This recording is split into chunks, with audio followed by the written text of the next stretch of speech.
This story is called 5 Minutes Peace by Jill Murphy. It's one of my favorites.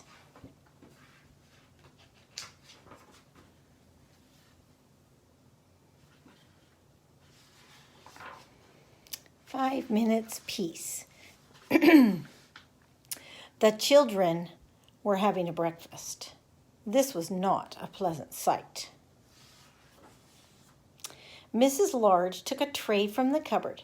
She set it with a teapot, a milk jug, her favorite cup and saucer, a plate of marmalade toast, and a leftover cake from yesterday. She stuffed the morning paper into her pocket and sneaked off toward the door. "Where are you going with that tray, Mom?" asked Laura. "To the bathroom," said Mrs. Large. "Why?" asked the other two children. "Because I want 5 minutes peace from all of you," said Mrs. Large. "That's why." "Can we come?" asked Lester as they trailed up the stairs behind her. "No," said Mrs. Large, "you can't." "What shall we do then?" asked Laura. "You can play," said Mrs. Large, "downstairs by yourselves, and keep an eye on the baby." "I'm not a baby," muttered the little one. Mrs. Large ran a deep, hot bath. She emptied half a bottle of bubble bath into the water, plunked on her shower cap, and got in. She poured herself a cup of tea and lay back with her eyes closed. It was heaven. "Can I play you my tune?" asked Lester. Mrs. Large opened one eye. "Must you?" she asked. "I've been practicing," said Lester. "You told me to. Can't I please just for 1 minute?" "Go on then," sighed Mrs. Large. So Lester played. He played "Twinkle, Twinkle, Little Star" 3.5 times. In came Laura. "Can I read you a page from my reading book?" she asked. "No," Laura said Mrs. Large. "Go on, all of you, off downstairs." "You let Lester play his tune," said Laura.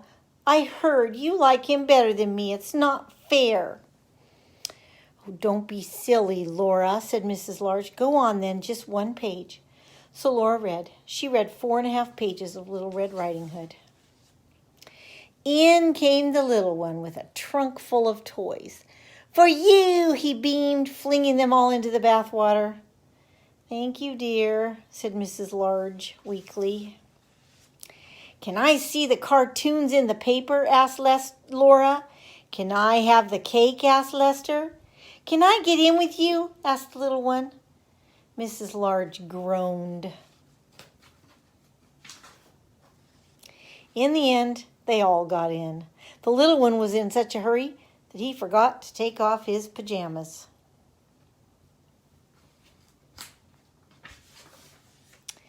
Mrs. Large got out. She dried herself, put on her bathrobe, and headed for the door. "Where are you going now, Mom?" asked Laura.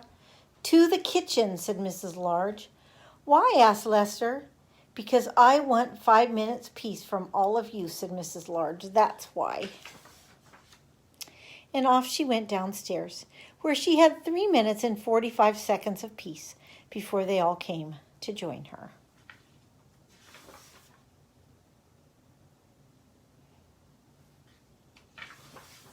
The end.